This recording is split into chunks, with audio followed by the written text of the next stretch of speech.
नमस्कार, आपण पाहत आहात सह्याद्री न्यूज, आवाज महाराष्ट्राचा. आम्ही त्यांच्या बरोबर नव्हतो, गाव आम्ही विकलं नाही. उद्याच्या 5 वर्षात जेव्हा निवडणूक होईल तेव्हा तुम्हाला लोकांच्या पुढे जाताना काहीतरी सांगावं लागेल ना. आम्ही काय केलंय तेव्हा तुम्ही सांगा की आम्ही आमची या गावची नगरपंचायत विकलेली नाही, आम्ही त्यांच्या विरोधात होतो. दुसरी गोष्ट आहे की मला एका गोष्टीचं दुःख वाटतंय. आता भाई बोलले ते खरं आहे की या विभागाचे आमदार आदरणीय सुहासभाई बाबरांनी काय टीका करत नाही, पण त्यांचे वडील हयात असताना, स्वर्गीय आमदार अनिलभाऊ हयात असताना आपल्या सर्वांना माहित असेल की त्यांनी खानापूरची नगरपंचायत ही गाव दत्तक घेतलेलं होतं. मग दत्तक घेतलेल्या गावाची नगरपंचायत विकली, त्याला सुहासभाईंचा पाठिंबा आहे का नाही त्यांनी पहिल्यांदा जाहीर केलं पाहिजे. दुसरी गोष्ट अशी आहे की या नगरपंचायतीची जी हद्द आहे त्या हद्दीमध्ये पलीकडच्या बाजूला जे आरसीसी गाव आहे त्या गाड्या सगळं तुम्ही केलंय का? त्यांना काय सांगणार आहे त्या मालकांना, ज्यांचं आता हॉटेल आहे, ज्वेलरी आहे, काय दुकान आहे, त्यांचं तुम्ही काय केलंय? त्यांना कुठं काही वेळा नाही. इथं गावातली मुलं एका अंगणवाडीमध्ये शाळा शिकतात, जे लहान मुलं आहेत त्यांना काही कळत नाही, अशी मुलं त्या अंगणवाडीमध्ये आहेत. त्या अंगणवाडीने तुम्ही काय केले?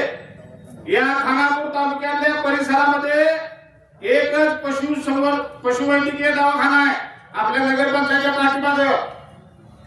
त्या ठिकाणी माणसं राहून मुख्य जनावर आहे, त्या मुख्य जनावरांच्या दवाखान्याचं तुम्ही काय केले? हे प्रश्न पहिल्यांदा उलगडले पाहिजे. दुसरी गोष्ट आहे की या जागेच्या संदर्भात ग्रामपंचायत असताना देखील कोर्टामध्ये केस होती, सगळ्यांना माहित आहे. अनेक जण याच्यामध्ये त्यावेळेला ग्रामसभा गाजवलेल्या आहेत, त्याच्यामध्ये ठराव झालेले आहेत. त्याच्यावरच्या ग्रामसेवकांनी, सरपंचांनी ही जागा ग्रामपंचायतीची आहे अशा पद्धतीने भूमिका घेऊन ते आतापर्यंत लढले. त्या सगळ्या सरपंचांचं, ग्रामसेवकांचं मी अभिनंदन करतो. ही जागा गावाची आहे, ती गावासाठी राहावी अशी त्यांची भूमिका होती. पण ही जागा आता दिल्याच्या नंतर जी तडजोड झाली, मुळात मित्रांनो एक गोष्ट लक्षात घ्या, ही तडजोड झालेली तडजोड मुळात बेकायदेशीर आहे. 2023 ला का 22 ला समजा निकाल या जागेचा व्यवहार झाला, दस्त झाला आणि तो दस्त ज्यांना करून दिला त्यांना दिला. त्यावेळेला काय तडजोड झालेली नव्हती. 2023 ला ज्या जंगम स्वामींनी या जागेचा दस्त केला, त्या दस्ताच्या नंतर मूळ मालकाचा दस्त केल्याच्या नंतर अजिबात कायदेशीर अधिकार राहत नाही. जर त्याला अधिकार राहत असताना त्यानं मग 2025 ला ठरावाचा अर्ज दिला कसा? जर त्याची मालकी 2023 ला संपुष्टात आली असेल तर 2023 ला त्याला अर्ज दिला कसा? 25 ला अर्ज दिला कसा? आणि चुकीच्या माणसानं फसवून जर समजा नगरपंचायतला फसवून त्याला अर्ज दिला असला तर चुकीच्या माणसाच्या अर्जावर नगरपंचायतीने ठराव भेटला कसा? मी या नगरपंचायतचे मुख्याधिकारी हजर साहेबांना माझी विनंती आहे, ठीक आहे तुमच्याकडे चूक झाली असेल, तुमच्याकडे सुधारायची संधी आहे. ज्या माणसानं चुकीच्या पद्धतीने नगरपंचायतची फसवणूक केली, चुकीचा जमीन विकल्याच्या नंतर मालक म्हणून तुमच्याकडे अर्ज दिला, त्या माणसाच्यावर पहिल्यांदा तुम्ही 420 खाली गुन्हा दाखल केला पाहिजे.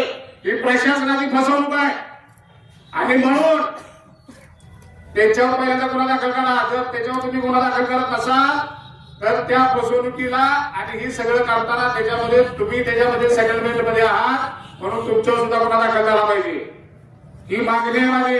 यासाठी मी या जिल्ह्याचे जिल्हाधिकारी प्रांत असतील, महसूल मंत्री बावनकुळे साहेब असतील, मुख्यमंत्री असतील, उपमुख्यमंत्री अजितदादा असतील, यांच्याकडे या संदर्भातला सगळा कागदोपत्री पाठपुरावा केला. मित्रांनो अडचणी काय की सगळी मंडळी आता महसूलची असेल, प्रशासनातली असेल आणि राजकारणी मंडळी असतील, ही महानगरपालिका आणि जिल्हा परिषदेच्या निवडणुका झाल्याशिवाय या विषयाकडे गांभीर्याने भाऊसाहेब पाहणार नाही.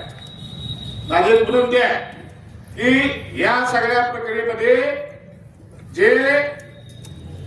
जोपर्यंत यांच्यावर गुन्हे दाखल होत नाहीत, शासकीय जमिनीचा बेकायदेशीरित्या हस्तांतरण केलेला आहे, चुकीच्या पद्धतीचा जो ठराव केलेला आहे या दोन गोष्टी पहिल्यांदा रद्द. आमची एकच मागणी आहे की बेकायदेशीररित्या जो ठराव भेटला तो पहिल्यांदा रद्द करा. कोर्टात काय म्हणतोय अजून या ठिकाणी पाटील नावाचे मला वाटतं सीओ होते, त्यांनी दाखल केलेली अजून एक रिट पिटिशन दाखल आहे कोर्टात. ही असताना तुम्ही केलं कसं? शिव काय हे करतो का? त्याची काय उत्तर नाही का अजून? तो काय दारू खुर्ची बसतो का? तुला कळत नाही? आणि अशा पद्धतीने जर शिवला इथे काम करायचं असेल तर तू कुणाच्या जर घरात चाकरीला जा, तुझे काम नव्हे. असं जर कुणाच्यात काम करायचं असेल, भांडी घासायचे असतील तर ज्याच्या घरात चाकरी बसून त्याच्या घरात भांडी घास. ही गावाची नगरपंचायत आहे, इथं काम करताना तुला संविधानिक पद्धतीने काम करावं लागेल. ही या निमित्तानं आमची मागणी आहे. मी दुसरी गोष्ट सांगतोय की हा लढा संपलेला नाही. तुमच्या गावाची ग्रामपंचायत आहे, या ठिकाणी तिथला मोजणी अधिकारी असेल त्याला मी सांगितलं, ती मॅडमला मी सांगितलेलं आहे, तिथं आम्ही पत्र दिलंय की बेकायदेशीर एकाही कृत्याला तुम्ही पाठीशी आणि जबाबदारपणे राहू नका. आत्ताचा हा मोर्चा आहे, आज नगरपंचायत बोल निघालाय. माझं आमदार साहेबांना विनंती आहे, आमदार साहेब तुम्ही ज्या मतदारसंघाचं नेतृत्व करताय त्या मतदारसंघाचं नाव असलेली ही नगरपंचायत आहे. त्यामुळं ही नगरपंचायत विक्री करणं हे तुम्हाला सुद्धा शोभणार नाही. त्याच्यामुळे तुम्ही याच्यावर तातडीने विषय घ्यावा. दुसरी माझी मागणी आहे, या संदर्भामध्ये मुख्याधिकाऱ्यांनी विशेष सभा बोलवावी नगरपंचायतची आणि त्याच्यामध्ये हा केलेला बेकायदेशीर ठराव आहे, तो बोगस ठराव आहे. ज्यांनी अर्ज दिला त्याच्याविरुद्ध तुम्ही तक्रार दाखल करा 420ची, नाहीतर तुमच्यावर आम्ही तुमच्या सगळ्यांच्यावर मी गुन्हा दाखल करणार आहे. मी एवढं सांगतो की तुम्ही जो काही उठाव केलेला आहे हा उठावाला 100% तुम्हाला यश मिळणार आहे. ही काय मक्तेदारी नाही कोणाची. नगरपंचायतीसाठी 5 वर्ष आपण सगळी गावातली मंडळी आहे, तुम्ही कारभारी आहे.